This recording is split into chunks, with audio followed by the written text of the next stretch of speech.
Students, आज के video में मैं आपको फास्फोरस के क्लोराइड्स बताऊंगी कि फास्फोरस के क्लोराइड्स कितने प्रकार के होते हैं। तो फास्फोरस के क्लोराइड्स में आपके सिलेबस में PCl3 यानी फास्फोरस ट्राइक्लोराइड्स और PCl5 यानी फास्फोरस पेंटाक्लोराइड्स।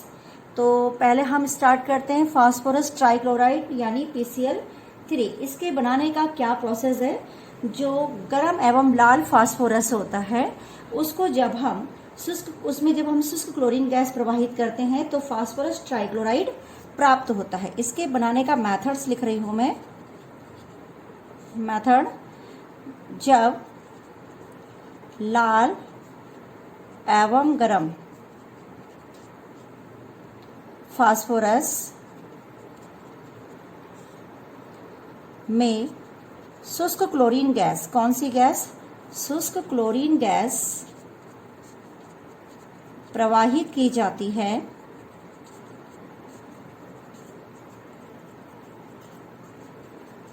तो फास्फोरस ट्राइक्लोराइड्स यानी PCl3 क्या होता है? प्राप्त होता है। जैसे रिएक्शंस के माध्यम से आप ऐसे लिखेंगे P4 + Cl2, तो ये बन जाएगा PCl3। बैलेंस करेंगे तो यहाँ पर हो जाएगा 4, यहाँ पे हो जाएगा 6। ये रहा। इसी प्रकार से इसका अगला मेथड है, यदि हम फास्फोरस को थायनिल क्लोराइड, सेकंड है फास्फोरस को थायोनिल क्लोराइड SOCl2, इसको बोलते हैं thionyl chlorides. When phosphorus react with thionyl chlorides तो gives out phosphorus pentachloride PCl3 and plus SO2 gas और प्लस H2Cl2 यानी सल्फर डाइक्लोराइड्स। ओके, अब हम इसे बैलेंस कर लेते हैं।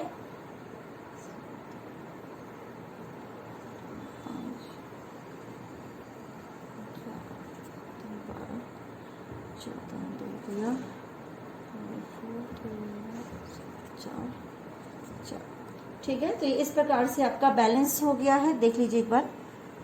अच्छा, यहाँ 2 × 4 है, यहाँ 4 है, तो इसको 8 से मल्टीप्लाई कर लीजिए, जाएगा 8 SOCl2 थायनिल क्लोराइड। इसकी क्या प्रॉपर्टी होती है? प्रॉपर्टीज देखो, प्रॉपर्टीज में आपने क्या क्या लिखना है। ये एक रंगीन द्रव है और इसका जो क्वथनांक होता है 349 केल्विन होता है। इसका ये BP है यानी बॉइलिंग पॉइंट। पॉइंट नंबर 2 आप इसमें लिख सकते हैं, यह जल के साथ तेजी से अभिक्रिया करता है। कौन? PCl3 जल के साथ बहुत तेजी से अभिक्रिया करता है और H3PO3 यानी ऑर्थोफास्फोरस या फास्फोरिक ऑर्थोफास्फोरस अम्ल बनाता है। इसको बोलते हैं ऑर्थोफास्फोरस अम्ल। ओके, और HCl गैस बाहर निकलती है। नम वायु में धुआं उत्पन्न हो जाता है, तो ये इस प्रकार से H3PO3 का होता है। पॉइंट नंबर 3, सांद्र H2SO4 के साथ यह क्रिया करके क्लोरोसल्फोनिक अम्ल बनाता है। किसके साथ? सांद्र H2SO4 के साथ क्रिया करके यह बनाता है आपका क्लोरोसल्फोनिक अम्ल। क्लोरोसल्फोनिक अम्ल, ये इसका फॉर्मूला है, प्लस POCl और प्लस HCl। बैलेंस करते हैं तो यहाँ पर आपका ऑक्सीजन कितना है? 3 और 4, यहाँ कितनी होगी? 4। यहाँ फास्फोरस कितना? 1, यहाँ फास्फोरस 1, क्लोरीन यहाँ 2, 3, क्लोरीन यहाँ 3। तो इसको बोलते हैं क्लोरो सल्फोनिक अम्ल।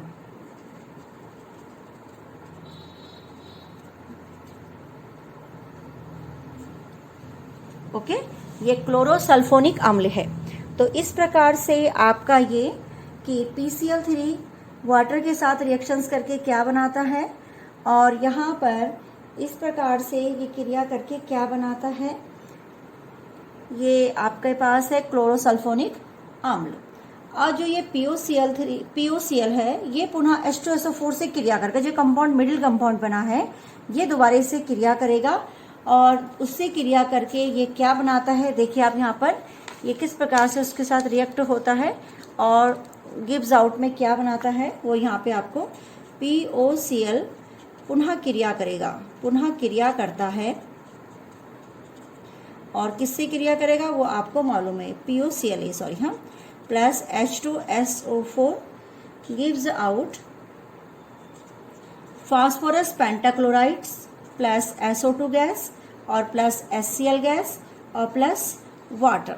ये इतने प्रकार से रिएक्शंस देता है स्टूडेंट्स। देखिए POCl प्लस H2SO4 से रिएक्शंस करेगा तो ये यहाँ पर क्या बना देता है, P2O5, ठीक है, P2O5 और प्लस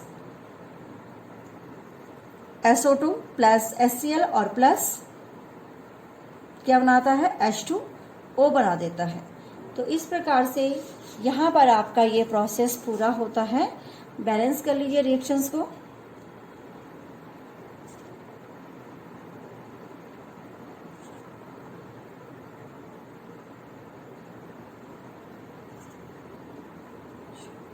ठीक है, मेरे सबसे पूरी बैलेंस है। सल्फर देख लीजिए तो है, सल्फर देखिए से, ओके।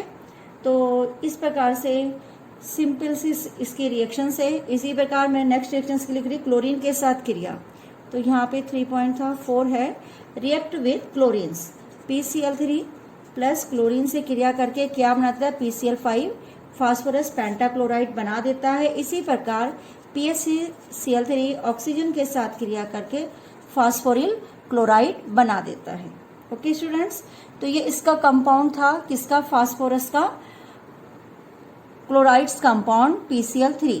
अब हम नेक्स्ट में आते हैं PCl5। ओके, इसको बोलते हैं फास्फोरस, क्या कहते हैं, पेंटाक्लोराइड्स।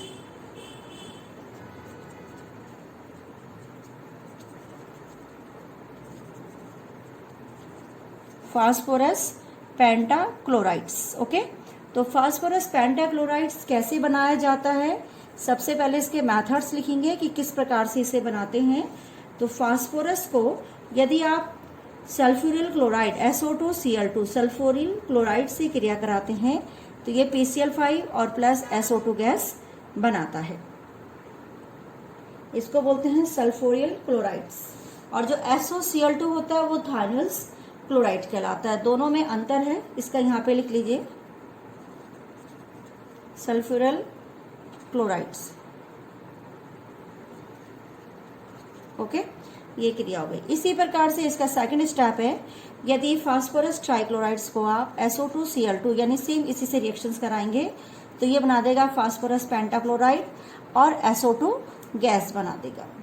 क्लियर है, ये इस प्रकार से बनाई जाती है। और प्रयोगशाला में जनरली PCl5 को फास्फोरस ट्राइक्लोराइड्स की जब क्रिया क्लोरीन से कराते हैं तो PCl5 प्राप्त होता है। प्रयोगशाला का इसका सिंपल प्रोसेस है, इसमें कोई ज़्यादा नहीं है। एक गोल फनल्स आपने लेनी है और उस गोल फनल में आपने क्या करना है, एक फ्लास्क लेना है इस टाइप का। प्रयोगशाला के लिए बता रही हूँ मैं, एक राउंड फ्लास्क आपका होगा। उस राउंड फ्लास्क में यहाँ पर और यहाँ पे Cl2 गैस आप प्रवाहित करेंगे और यहाँ से फास्फोरस पेंटाक्लोराइड गैस निकल जाएगी और यहाँ पर एक फास्फोरस ट्राइक्लोराइड्स ऊपर से डाला जाएगा। और जब ये डलेगा तो एक टब के अंदर आप इसे ऐसे करके क्रिया कराएंगे। यहाँ पर आपके पास बाहर से फ्रीजिंग मिक्सचर रखा जाएगा, यानी इसको ठंडा करने के लिए, और ये यहाँ पर फास्फोरस पेंटाक्लोराइड्स बन जाएगा। ठीक है, तो ये सिंपल प्रोसेस है, इसको लिखाने की ज़रूरत नहीं है, सिंपल है। ठीक है, अब आते हैं इसकी प्रॉपर्टीज़ में।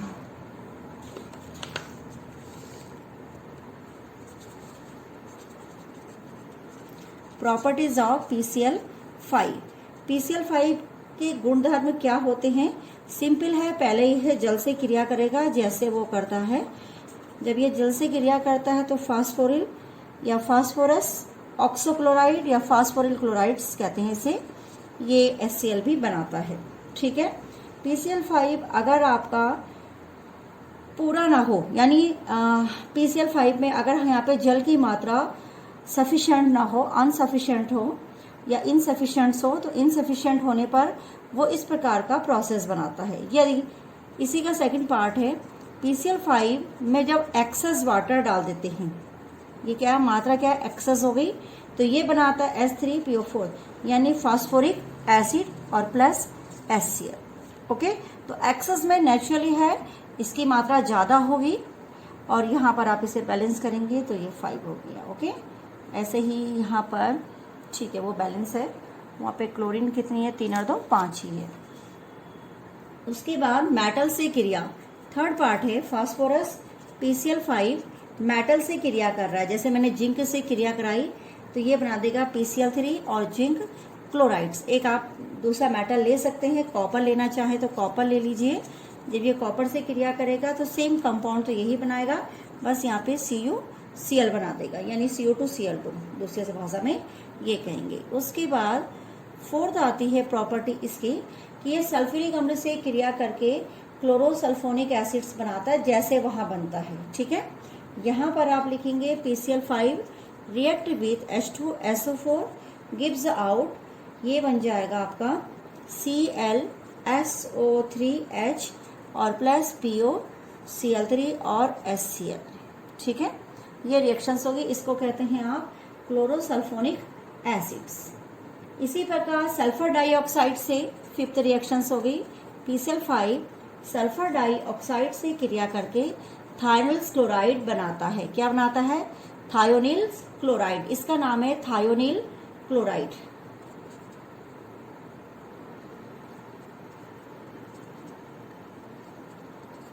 ओके, तो इसी प्रकार कई प्रकार से ये हाइड्रोक्सी यौगिक से जब क्रिया करता है, यानी OH समूह वाले कार्बनिक यौगिक से जब ये क्रिया करता है, तो सपोज आपका यहाँ पर मैं एसिटिक एसिड्स कर रही हूँ, एसिटिक एसिड PCl5 से जब क्रिया करेगा तो ये बना देगा CH3COCl एसिटिल क्लोराइड्स और प्लस POCl3 और plus HCl।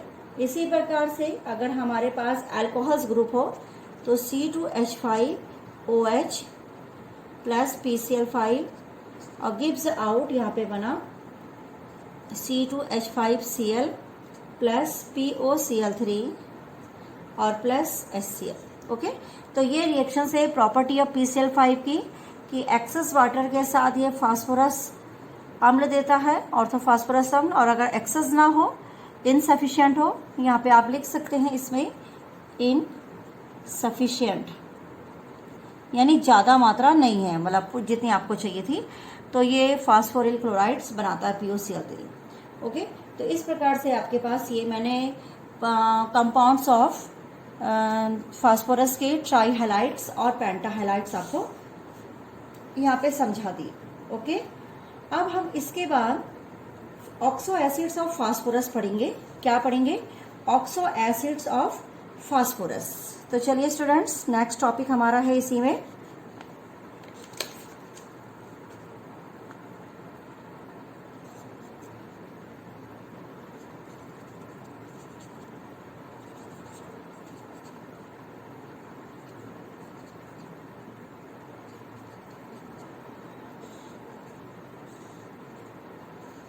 Oxo acids of phosphorus. Okay, तो चलिए पहले मैं आपको डिटेल बताती हूँ कितने ऑक्सो एसिड्स हैं। उनको आपको केवल उनकी संरचना बनाइए, वही इंपॉर्टेंट और वही एग्जाम में पूछा जाता है। जैसे सपोज मेरे पास है, फर्स्ट मैंने लिखा H3PO2, सेकंड मैंने लिखा H3PO3, थर्ड मैंने इसमें लिखा H4P2O5। अभी मैं नाम लिखते चली जाऊंगी सबके। उसके बाद फोर्थ मैंने इसमें लिखा H4P2O6, फिर फिफ्थ मैंने लिखा H3PO4, फिर सिक्स्थ मैंने लिखा H4P2O7 एंड सेवंथ मैंने इसमें लिखा HPO3N। ओके स्टूडेंट्स, तो एक बार आप सारे के सारे इसमें देखिए कि इसमें क्या क्या चीज़ है, और हम जो ऑक्सो एसिड्स इसमें पढ़ते हैं उन ऑक्सो एसिड की संरचना आपको बनाने आनी चाहिए, क्योंकि बोर्ड में ये क्वेश्चंस कई बार पूछे जाते हैं। ठीक है, ऑक्साइड्स ऑफ फास्फोरस या ऑक्सो एसिड्स ऑफ फास्फोरस। ठीक है, फास्फोरस के ऑक्साइड्स अलग हो जाते हैं और ऑक्सो एसिड्स ऑफ फास्फोरस, यानी ऑक्सो एसिड्स क्या होते हैं फास्फोरस के, वो अलग होते हैं। तो सबसे पहले मैंने लिखा PO2, इसको बोलते हैं हाइपोफास्फोरस अम्ल। क्या कहते हैं? हाइपोफास्फोरस अम्ल। तो चलिए आप पहले के डिटेल लिखेंगे हम। H3PO2 हाइपोफॉस्फोरस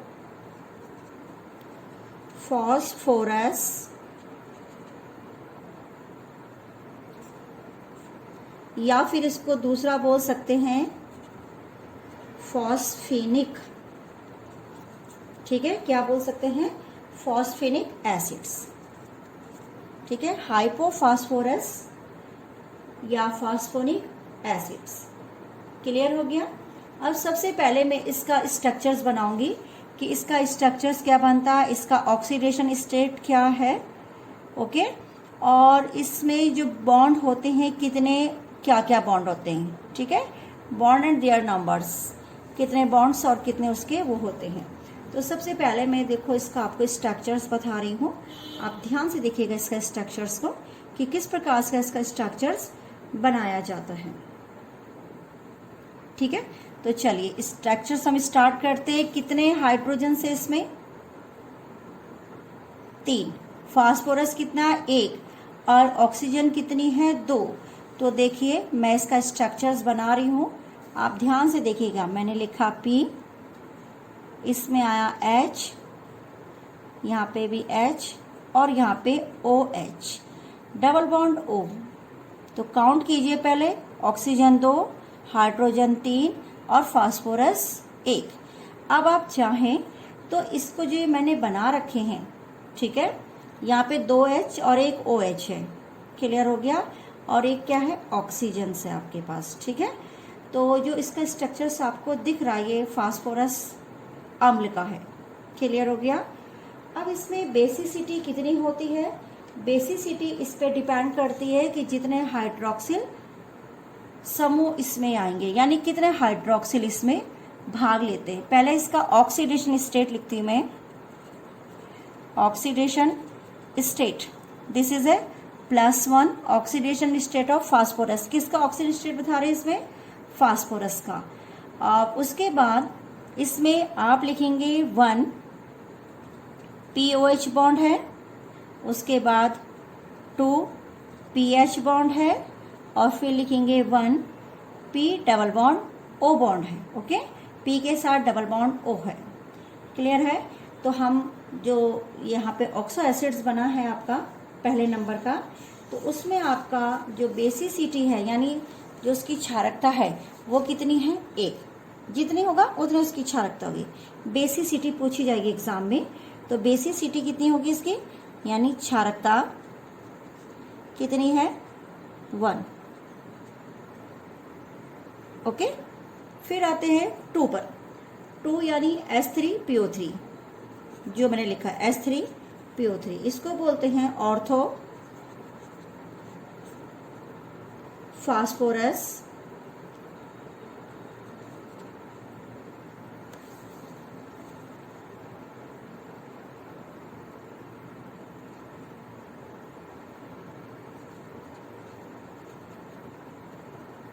ठीक है, ऑर्थोफॉस्फोरस एसिड। क्लियर हो गया?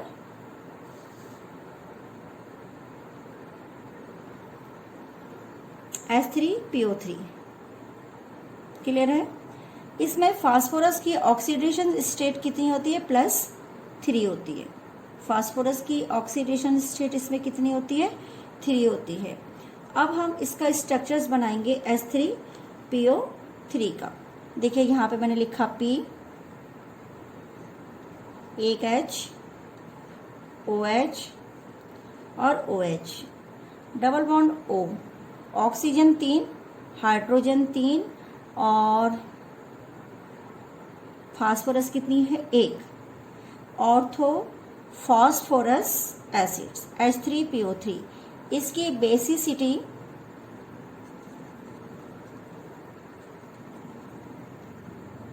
कितनी है? 2।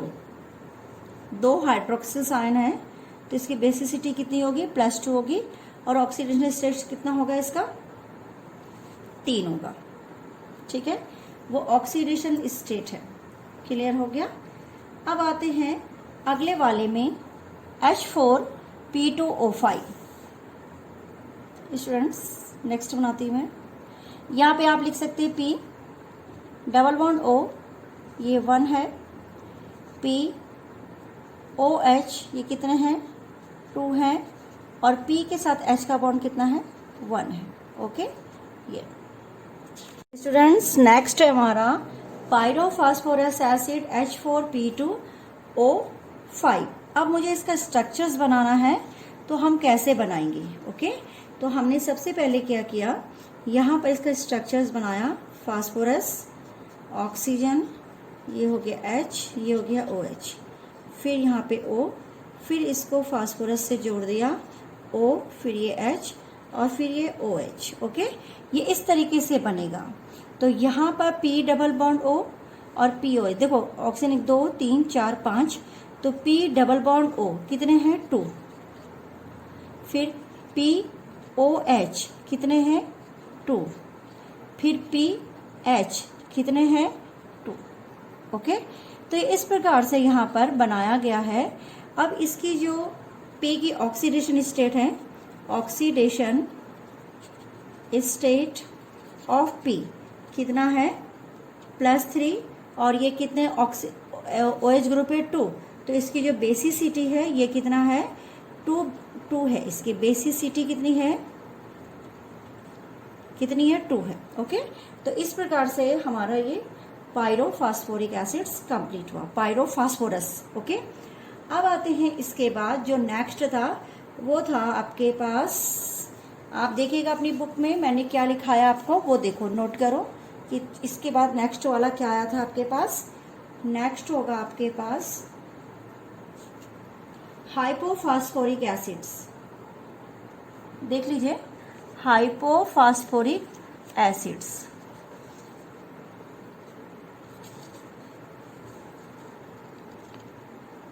H4P2O6।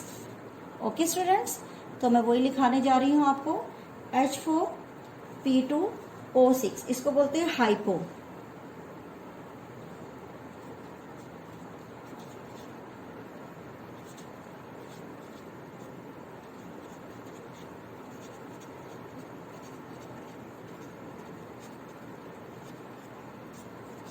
ओके, ये आपका है हाइपोफॉस्फोरिक एसिड्स। क्लियर है। तो यहाँ पर हम इसको बनाते हैं। इसमें कितनी ऑक्सीजन है, 2 ऑक्सीजन है। क्लियर हो गया। तो यहाँ पर आपने क्या करना है, 2 ऑक्सीजन है आपके पास, और उसी प्रकार से आपने इसके ग्रुप को बांटना है जैसे बढ़ता है। तो देखिए मैं बनाती हूँ, इसका सेम ऐसे ही बनेगा। P double bond O, OH, OH, फिर हम आएंगे ऐसे करके P double bond O, OH और OH। देखिए कितना हो गया, 1 2 3 4, 2 ऑक्सीजन, सॉरी ऑक्सीजन 6 है, 2 3 4 5 6, और फास्फोरस कितनी है, 2 है। तो यहाँ पर आपके पास इसकी जो मान लीजिए बेसिसिटी होती है, या फिर आप क्या निकालते हैं, इसका ऑक्सीडेशन स्टेट कितना होता है, वो आप यहाँ पे इसमें करेंगे। तो ये ट्राई बेसिक होता है और इसका ऑक्सीडेशन +4 होता है। ऑक्सीडेशन स्टेट कितना है, +4, और जो बेसिसिटी है वो कितनी है आपके पास, जो बेसिसिटी है वो इसकी है टेट्रा, 1 2 3 4, 1 2 3 4, तो +4। ओके, तो यहाँ पे ट्राई बेसिक है, आप +4 के चाहे वैसे खेल लीजिए। तो यहाँ पे ये ट्राई बेसिक है। तो अब इसमें POH कितने हैं आपके, अगर लिखना चाहेंगे POH कितने हैं, 4। PH कुछ है नहीं, P डबल बॉन्ड O कितने हैं, 2, और P सिंगल बॉन्ड P कितना है, 1। ओके, ये चार्ट को देख करके आप लिख सकते हैं हाइपोफॉस्फोरिक एसिड्स। क्लियर हो गया। अब आते हैं पायरोफॉस्फोरिक एसिड्स में। किसमें, पायरो, ये तो हाइपोफॉस्फोरिक एसिड था। अब आते हैं पायरोफॉस्फोरिक एसिड में। मैं यहीं पे इसको लिख के दिखा रही हूं।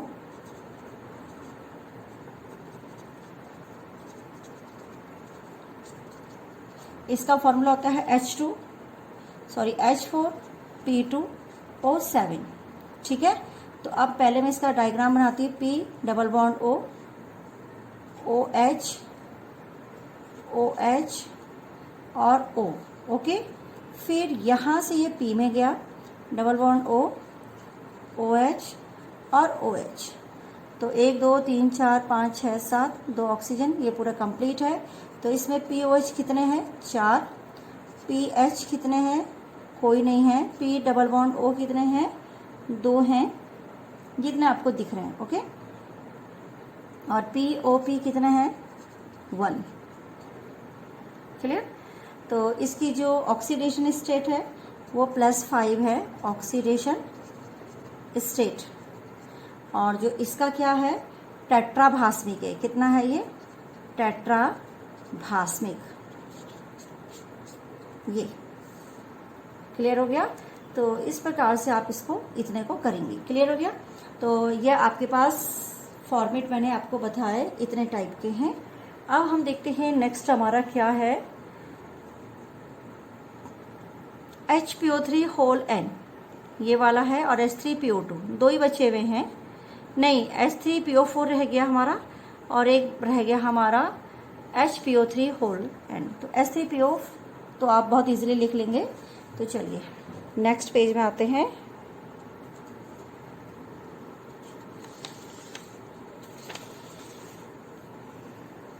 H3PO4, okay. तो यहाँ पे देखिए आप, इसको बोलते हैं फॉस्फोरिक एसिड, ओके। अब इसका डायग्राम सबसे इजी यही होता है, OH, ठीक है, OH 1 2 और तीसरा भी OH। तो ये ट्राइभास्मिक होता है। क्या होता है? ट्राइभास्मिक,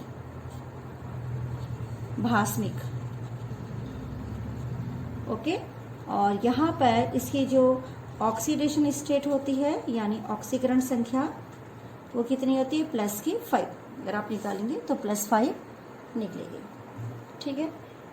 अब इसके बाद जो लास्ट वाला था हमारा, वो था HPO3 होल थ्राइस, ठीक है, मेटाफॉस्फोरिक एसिड। कौन सा? Metaphosphoric acid.